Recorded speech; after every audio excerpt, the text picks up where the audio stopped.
नमस्कार friends, astro ज्योति के इस चैनल में मैं समीर कुमार पांडे आप सभी का स्वागत करता हूं। दोस्तों, आज का हमारा सूत्र है, जब वृष लग्न के चौथे भाव में पाप ग्रह हो तथा चतुर्थे सूर्य पाप ग्रहों के मध्य हो तो जातक हृदय रोग से ग्रसित हो सकता है। ध्यान से देखेंगे, हमारे पास यह वृष लग्न की कुंडली है और यहाँ पर आप देख सकते हैं कि वृष लग्न अर्थात 2 लिखा हुआ है। इसके चौथे भाग 1 2 3 4 अर्थात ये जो है ये सिंह राशि में मंगल बैठा है। मंगल जो है वो पाप ग्रह है। पाप ग्रह आपके लिए बता दूं जानकारी के लिए, सूर्य, मंगल, शनि, राहु और केतु को हम लोग पाप ग्रह कहते हैं। तो अगर चतुर्थ भाव में मंगल बैठा हो और चतुर्थ सूर्य, चूंकि यह सिंह राशि है, सिंह राशि का स्वामी सूर्य होता है, जो कि इस कुंडली में मैंने यहाँ रखा है इसे, और इसके आगे और पीछे भी पाप ग्रह है। यहाँ राहु है, यहाँ शनि है, बीच में सूर्य है। तो ऐसे जातक को अपने जीवन में हृदय रोग से ग्रसित होने का योग बन रहा है। इस मित्रों, आइए इस सूत्र का तथ्यात्मक विश्लेषण करते हैं। दोस्तों, इस कुंडली में जैसा कि मैंने बताया, वृष लग्न की कुंडली है। चौथा भाव जहां मंगल बैठा है और ये इसकी राशि सिंह लग्न है, सिंह राशि है। तो वृष लग्न में चौथा भाव सिंह राशि का होता है, जिसका स्वामी सूर्य होता है। अर्थात ये जो 5 लिखा है इसका स्वामी सूर्य है और यहाँ मंगल बैठा है। चौथा भाव हृदय, माता, सुख, वाहन, घर, मानसिक शांति आदि से संबंधित है। यदि चौथे भाव में पाप ग्रह जैसे मंगल, शनि, राहु, केतु या क्रूर बुध 2 तरह के होते हैं, सौम्य बुध और क्रूर बुध स्थित हो तो यह भाव प्रभावित हो सकता है। अब देखते हैं चतुर्थेश अर्थात सिंह राशि का स्वामी, इस घर का स्वामी सूर्य है, जो कि पीड़ित होकर कुंडली के 8वें भाव में बैठा है और इसके आगे और पीछे राहु और शनि है और मध्य में सूर्य है। सूर्य हृदय का कारक ग्रह है। अगर आप कुंडली के विभिन्न भावों में जो कारक ग्रह देखेंगे तो वो तो चौथे घर से हम लोग समझ सकते हैं कि यहाँ इस चौथे घर का कारक ग्रह हृदय होता है। और जैसा कि मैंने अभी थोड़ी देर बताया कि चौथा भाव हृदय, माता, सुख, वाहन, घर, मानसिक शांति आदि से संबंधित होता है।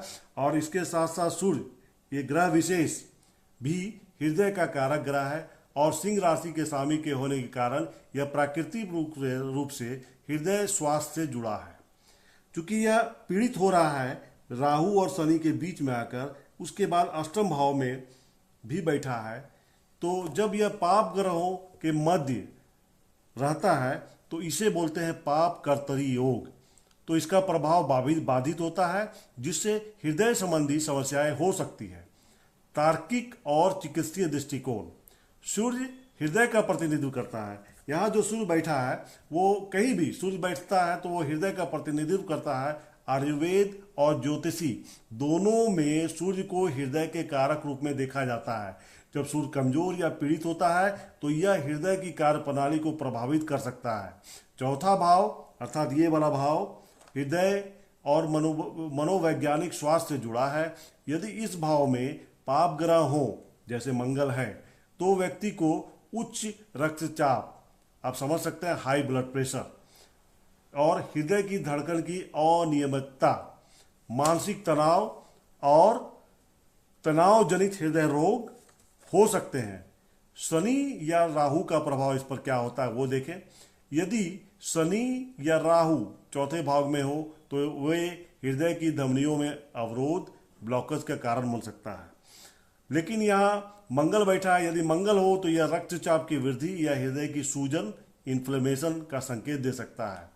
अब व्यवहारिक निष्कर्ष, यदि किसी कुंडली में यह योग है तो व्यक्ति को हृदय रोग की संभावनाओं को लेकर सतर्क रहना चाहिए। नियमित स्वास्थ्य परीक्षण, संतुलित आहार, योग और प्राणायाम से हृदय की रक्षा की जा सकती है। ज्योतिष उपायों में सूर्य उपासना, आदित्य हृदय स्तोत्र पाठ और रुद्राभिषेक लाभकारी हो सकते हैं। तो अब हम लोग जानते हैं निष्कर्ष, क्या निष्कर्ष निकला। यह सूत्र ज्योतिषीय, चिकित्सीय और तार्किक रूप से संगत है। हृदय रोग की संभावनाएं तब बढ़ती है जब चौथे भाव में पाप ग्रह हो और चतुर्थेश सूर्य पाप ग्रहों के मध्य स्थित हो। यह स्थिति मानसिक तनाव, रक्त परिसंचरण की समस्या और उच्च रक्तचाप से जुड़े हृदय रोगों को जन्म दे सकती है। वीडियो देखने के लिए धन्यवाद। मैं समीर कुमार पांडे आपसे निवेदन करता हूं कि अगर आपको यह वीडियो पसंद आई हो तो कृपया इस वीडियो को लाइक करें और कमेंट करके बताएं कि आपका चतुर्थ भाव में कौन सा ग्रह है और आप किस प्रदेश से संबंध रखते हैं। और मेरे चैनल को सब्सक्राइब करें, क्योंकि मैंने यह चैनल अभी जस्ट नया बनाया है और काफ़ी रिसर्च करके विभिन्न ग्रंथों को देखकर मैं आपके समक्ष इस तरह के वीडियो लाता हूं। रोग विचार जो मेरे प्लेलिस्ट में पड़ा है उसमें मैं नित्य प्रतिदिन नए नए वीडियो डालता रहूँगा और आशा करता हूँ कि आप स्वस्थ होंगे। धन्यवाद।